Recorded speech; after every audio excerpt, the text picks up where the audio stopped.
ngo hayikaze kuri Rugimbana Sport reka tunyere mu makuru y'imikino yaratandukanye ari kugenda zamuka akaba rero kuri wa gatandatu ku isaha ya 3 z'ijoro ikipe ya Wydad Casablanca iraza kwakira ikipe y'abavandimwe ya National Al Ahly yo mu gihugu cya Misiri akaba ari kimwe cya kabiri kirangiza rero umukino ubanza wa CAF Champions League kabisa izaba ari show hatari. Wydad Casablanca yana amakipe akomeye cyane ku mugabane wa Afurika buriya mutaza kugira ngo n'amakipe yoroshye. Iyi Wydad Casablanca tuyivuzeho gatoya cyane ni ikipe ifite abakinnyi aka kanya squad yabo irabarirwa miliyoni 12,300 by'amayero squad yose. Umukinnyi uhenze bafite bamuguze miliyoni 1,200,000 akayitwa Ahmed Tanyauti. Hanyuma ikipe ya Wydad Casablanca yo muri Maroc ifite iki gikombe inshuro ebyiri imaze gukina semi-finals inshuro 5 yageze finale inshuro 4. Ikipe itoroshye na gatoya. Ikipe ya National Al Ahly yo musanzwe muyizi n'ubukombe ni nayo kipe ikiza hano ku mugabane wa Afurika. Ubu squad yabo irabarirwa agaciro bose hamwe abakinnyi bateranyije ni miliyoni 21 z'amayero. Aliou Badji akari umukinnyi uhenze ku ruhande rw'ikipe ya National Al Ahly bamuguze miliyoni 2 z'amayero. Al Ahly ifite iki gikombe cya Champions League ya Afrika inshuro 8 yageze semi-finals inshuro 15 hanyuma yageze finale inshuro 12. Mon ami ku munsi wo ku cyumweru saa 3 z'ijoro banzo reba hanga hafishe Zamalek ikazaba yagiye gusura ikipe ya Casablanca. Iyi Casablanca champion muri Maroc iyi saison ejo yatwaraga igikombe cya 12 narabibabwiyeho ku biganiro byashize kubakurikiye. Iyi kipe squad yayo ibarirwa kuri miliyoni 11,900 by'amayero abakinnyi bose bateranije. Badri Banoun akari umukinnyi uhenze yaguzwe miliyoni 1.5. Iyi kipe ya Casablanca ikaba igifite inshuro 3. Iyi ni semi-finals ya gatanu igiye gukina hanyuma ikaba imaze kugera kuri finale inshuro 4. Zamalek ubukombe bundi ku mugabane wa Afurika kipe ya kabiri kize miliyoni 16 niko squad yayo ihagaze aka kanya. Ferjan Sassi akaba ari umukinnyi uhenze ku kipe ya Zamalek miliyoni 2 zo bamuguze imaze kugitwara Champions League inshuro 5. Iyi ni semi-final ya 9 igezeho hanyuma imaze gukina finale inshuro 7 igitwara 5.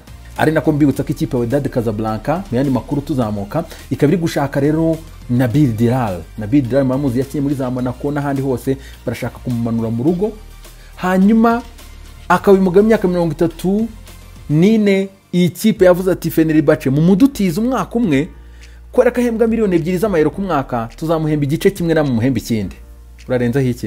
Urarenza hiki mon ami kipe babikaze bana. Ceramica Cleopatra akari ikipe yamaze kuzamuka mu cyiciro cya mbere mu gihugu cya Misiri. Iyi kipe yashinzwe mu mwaka wa 2007 ikaba rero ari ikipe ifitwe n'umuherwe ngugiye kuyubaka igakomera kabisa. Ceramica Cleopatra iyi kipe rero ngo Eban Mohamed Abu Eri Enein akaba rero ngagiye kuyubaka akayishyira ku rwego rwa hatari gakubita abantu ku mugabane wa Afurika kabamara. Kipa ko bagura deal za hatari wana. Ubwo nimbura umwagent tangira umenyana n'uyu mukire mukore business. Twizamukira kandi n'andi makuru menshi cyane kugenda zamuka. Arsenal igomba kugura n'ikipe ya Man City kuri wa gatandatu saa 12:30. Ikipe ya Arsenal rero Mikel Arteta mu kiganiro n'amakuru akayatangaje ko Kirantini ashobora kuzakinira match mu gihe Thomas Partey nawe akaba ari tayari kuri iyi game kabisa. Ntago umukinnyi wa 45 yicara abantu tereka mu kibuga ko kanya nduru zivuge.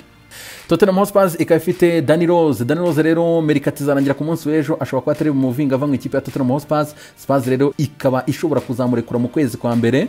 Nako kandi twekeje mu ikipe ya Paris Saint-Germain uyitwa Marquinhos arashidikanywa kuri match ya Man United ariko kuri match ku munsi w'ejo na Nîmes ntago azayikina. Nako kandi umutoza yamaze gutangaza yuko Marquinhos byensira atazakina match ya Nîmes kuri wa gatanu. Nako kandi Juan Draxler, Marco Verratti, Mancardi, Kerlan ndetse na Yohan Bernat abangaba ntago bazakina match n'ikipe ya Nîmes.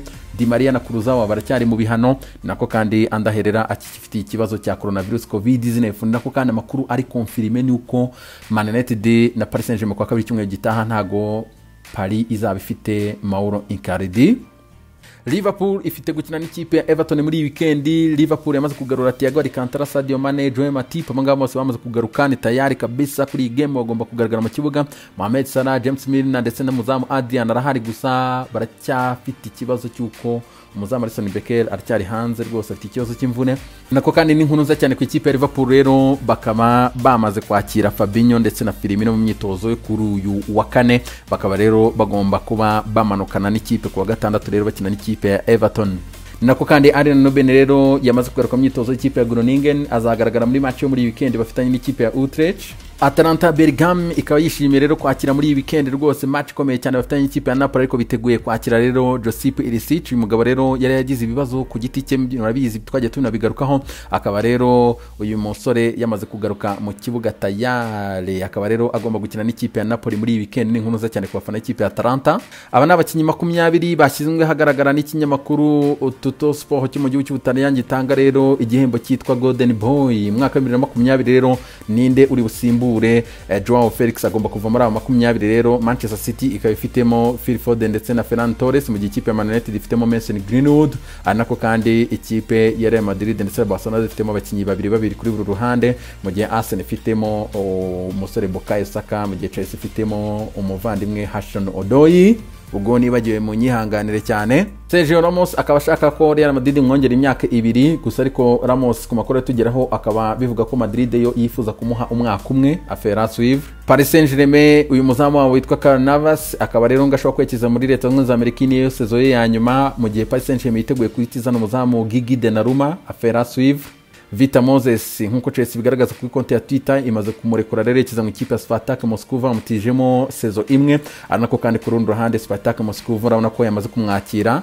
Yitwa Saidi Ben Rahma, akaba ari umuwingi ukomeye cyane ikipe ya Brentford, akaba rero agomba gusinya ikipe ya West Ham kuri uyu wa gatanu, akaba rero kuri wa kane nimugoroba rwose yakoze medical kuri $30 rero z'amapaundi West Ham igomba kuzishyura ikipe ya Brentford. Eden Hazard akaba ashidikanywaho rwose ngashobora kuba atari bukine ni match ya Clasico Barcelona Real Madrid rwose kubera ikibazo cya physique rero ngo Zidane na staff ye bakaba bahisemo icyemezo rero cyo kuba bamuretse gato cyane akabanza gakora rwose mental kongera kazamuka ndetse na physique kazamuka cyane. Giovanni Reina n'umupeti muto cyane imyaka 17 ikipe ya Borussia Dortmund umuhanga cyane w'umunyamerika, akaba rero uyu mupeti agiye kongera amasezerano kugera 2023 ndetse umushahara ukazamuka ukajya afata ku mwaka $2.5 n'igice. Real Madrid ikaba iri gupropoza umwaka supplementaire rero wundi kuri Luka Modric, hanyuma uyu munyakroatia rero nawe rwose kontra irarangira sezo itaha, akaba rero umwaka umwe ngo rwose ngagiye kufata arishimye kandi ngarifuza kuguma mu ikipe ya Real Madrid. Uyu yitwa Angel Di Maria akaba ari burangiza amasezerano muri uyu mwaka mu ikipe ya Paris Saint-Germain, akaba rero ikipe ngo ya Barcelona itangiye kumupropoza, ni nako kandi no gushaka Juan Bernat na urangiza amasezerano muri isama igiye kuzaza yisezo yamaze gutangira tayari. Yitwa Jonas Hector numwe mu basore bakinaga mu ikipe idakaze cyane ya Cologne, ariko agahamagara mu ikipe y'igihugu y'Abadage rero akamaze kuretaringa mu ikipe y'igihugu y'Abadage. Jules Koundé yamaze kwandura coronavirus COVID-19 furana kuri Twitter ikipe ya Sevilla ngaha babivuga. Facundo Peristri kora n'ikipe ya Man United uyu munsi yamaze gutangira imyitozo, mpeti rero wavuye mu ikipe ya Penarol muri Uruguay kabisa urana ngaha n'umutozo yamwitegereza gabonaga ari hatari. Alex Telles umusore ikipe ya Man United rero kuri uyu wa kane nimugoroba akaba yagaragaye kuri Royal Hotel hano mu mujyi wa Manchester, akaba rero ari show hatari kabisa, ashobora rero kuzaba agaragara muri iyi weekend niyo atatangira ariko ashobora kuzaza muri lineup. Kevin De Bruyne akaba yishimiye kuguma mu ikipe ya Manchester City rero uyu mugabo n'abamuhagarariye batangiye kuganira n'ikipe ya Man City kureba ko yakongera amasezerano. Gabriel Jesus akanga rero yagaragaraga rwose ari gukora imyitozo, bigaragara ko match ya Arsenal muri weekend ashobora kuza kuyigaragaraho. Tottenham Hotspur Gareth Bale ashobora kugaragara muri match yo muri weekend, ni nako kandi na rutahizamu Vinicius nawe amaze kuza rero yatangiye imyitozo. Bose rero abasore ikipe ya Tottenham Hotspur bameze neza cyane, urabona ko Gareth Bale munsi yikiniraga basket rwose aryoshye cyane. Hakim Ziyech akaratangiye imyitozo muri iki cyumweru mu ikipe ya Chelsea, akaba rero agomba kuza rwose ngo kuri bench kuri match yo muri iyi weekend bafite n'ikipe ya Southampton saa 10 z'i Kigali, ari nako kandi ngashobora gutangiramo muri match ya Champions League. Gerezami ibihe byiza cyane, Imana ibarinde.